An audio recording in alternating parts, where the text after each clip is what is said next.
melawai.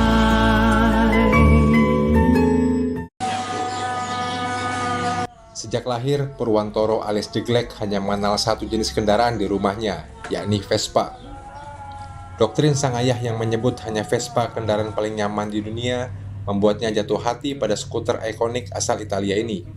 Berawal dari koleksi pertama berupa Vespa VGL keluaran tahun 1963 saat duduk di bangku SMA, hingga VNB tahun 1961. Kini koleksinya telah mencapai 150 unit. Di Marconi Garage dan Marconi Classic 87 miliknya, terdapat berbagai jenis Vespa dari tahun produksi 1949 hingga edisi terakhir tahun 2005. Tak tanggung-tanggung, Jeglek berburu unit hingga ke seluruh penjuru Nusantara, mulai dari Sabang sampai Merauke.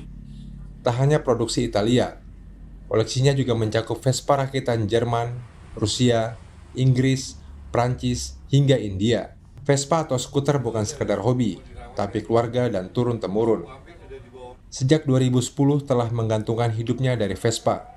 Mulai dari biaya sekolah anak, kuliah, hingga makan sehari-hari, semua dari hasil jual beli Vespa. Bisnis yang dijalankannya pun bukan kaleng-kaleng.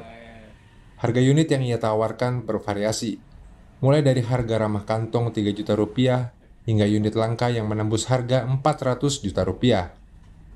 Pembelinya pun datang dari berbagai daerah di luar Kalimantan. Kini, Jeglek sedang mempersiapkan generasi keempatnya. Ia mulai mengajarkan anaknya mencintai skuter ini dan mengumpulkan suku cadang secara perlahan. Sama sih, masih dalam satu lingkup keluarga. Vespa itu bukan hobi sih.